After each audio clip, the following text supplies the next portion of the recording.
there's a battle taking place on the bay. Those that have the youth and the strength should stay and fight. I just could not fight any longer. This man lived on his boat anchored in the bay for decades. Now, a local government agency wants to remove it from the water and crush it. One of his former neighbors is using an unexpected tactic to delay that from happening. Seagulls saved the day. For decades, a group known as the Anchorouts have been living on boats anchored in Richardson Bay, about 5 miles north of San Francisco. In recent years, local government agencies have ramped up efforts to remove them, in some cases declaring their vessels marine debris, confiscating them, and destroying the places they called home. You know, in the beginning, they were just crushing boats, you know. After 10 days, they would take a backhoe and put a big hole in the boat so you can't even get your boat back, you know. And horror stories, people going to be with a dying loved one in a hospital and come back to find their boat gone, you know. People going ashore to get groceries and come. That's how fast they were taking boats. And they took over 200 boats like that. But now, they have softened their rhetoric and offered these vouchers. The vouchers are a temporary housing program, which aims to find apartments for the Anchorouts to entice them off the bay. Some might think, oh man, why are these guys getting Section 8? It is not welfare. By taking the deal, this is compensation for the destruction of a way of life, you know what I mean? It's part of a tribal relocation program. That's how I see it. There is also a vessel buyback program, which pays $150 per foot for their boats. One glaring issue with these programs is that they aren't available to the people who already lost the boats they called home. Before Peter took the housing voucher, he was the longest remaining Anchorout, living on the water for 40 years. How do you like your new apartment? Oh, it's heaven, man. It's like a second coming of apartments for me. I mean, wow, you know, yeah, you got redwood tree on one side, you got pine trees on the other, you got a wilderness area in the back, you got a heated pool here, a sauna, and to have hot and cold running water and shower and bath, which I haven't had regularly for 40 years, you know. As part of the housing voucher agreement, the Anchorouts are given 14 days to remove their boats from the water after they receive housing, or they can agree to the vessel buyback program. Peter has now been in his apartment for about 2 months, yet his boat still sits on the bay. So that hole of a boat over there, that's Peter Romanowski's. He's gonna give him the boat, but there's these baby seagulls on there. The seagulls and their nest are protected under the Migratory Bird Treaty Act, which is preventing the Richardson Bay Regional Agency from removing the boat. He decided to let it make record of the birds being on there to make it difficult for the RBA to take it, and called a few different agencies and started to stir the pot a little bit. And I got on there, got some footage of the birds, and so they gotta let it stay until those birds fly. So I've been checking up on them.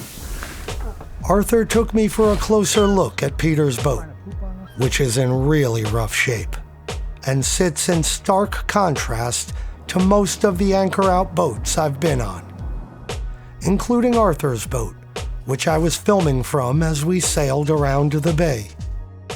What made you decide to take the housing voucher and to leave the Anchorage? Well, old age, arthritis, picking up batteries with an arthritic back, years of salvaging and recycling on the bay. I couldn't do it no more. You know, I've done my 40 years, I've done my time, and it's time for the next generation to take over. I'm passing the baton, you know what I mean? Plus, I have 3 grandchildren, 2 of whom I've never seen, because my children, who are all grown up and university grads, are too ashamed to bring the children down to, to see their grandpa, right? Living like grandpa does. At one point, I met up with Peter while he was trying to get some of his belongings off his boat, and got to see how he had been living. I also got a good look at the baby seagulls. I don't know if it was due to the human activity or Peter's yappy little dog, but one of the baby seagulls threw himself overboard. One just jumped from the front. Oh, damn. Damn, where is it? The birds were too young to fly and needed help to get back up onto the boat. It's got to be close by somewhere. It's got to be.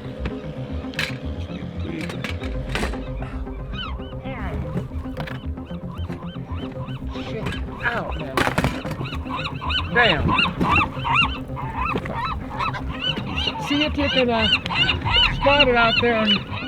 Oh, yep, straight, just off the starboard bow. Straight out there. Oh. Peter was no match for the speed of the young bird. Every time he approached, the bird would quickly swim away. Wow, that little fucker could swim. We got to find somebody with a motorboat. He kept swimming away from me.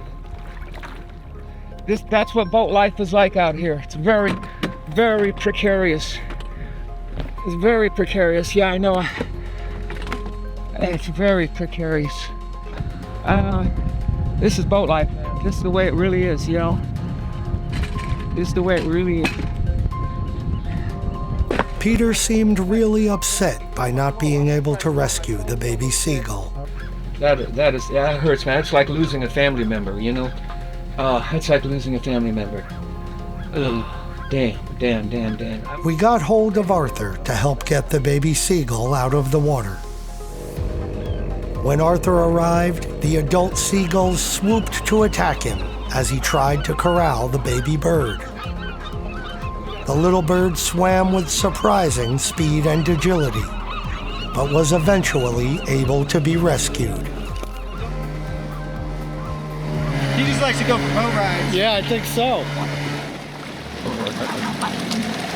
Yeah, put your back up there. You thought it was going to be fun. And it wasn't food.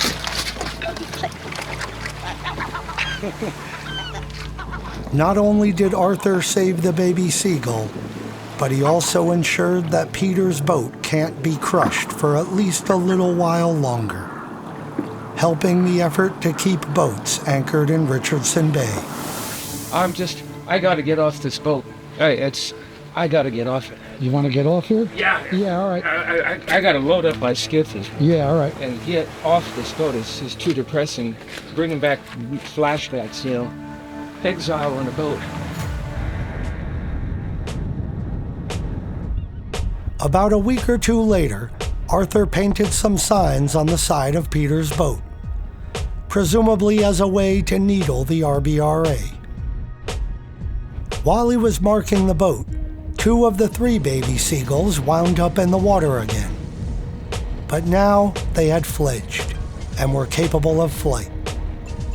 It's only a matter of time before the 3rd bird also takes flight. If the birds eventually migrate, then there will be nothing preventing the boat from being crushed. I think it's just a matter of time before Peter's old boat is destroyed. After seeing Peter's boat firsthand, it's easy to see why he's appreciative of the voucher and vessel buyback programs.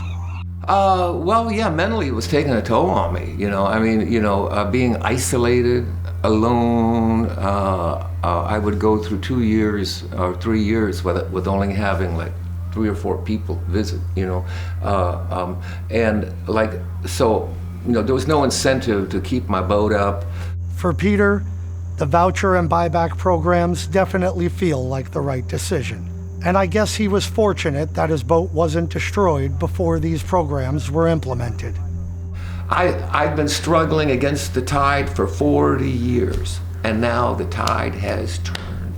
But, as I said before, many of the other Anchor Out's boats have a much higher level of comfort and cleanliness. I have a hard time seeing how their boats are less fit to live on than the many liveaboards tied up at the marinas. The seagulls nesting on Peter's boat and roosting on many other boats in the bay really put things into perspective. It feels like the seagulls and their habitat have much greater protections than the people living on the exact same boats. The efforts of the Anchor Outs to remain on the bay continues. This video is just a small part of their struggle. I'll continue to document this story the best I can. If you'd like to help me do that, please donate to the GoFundMe I set up, or share this video on social media. Thank you.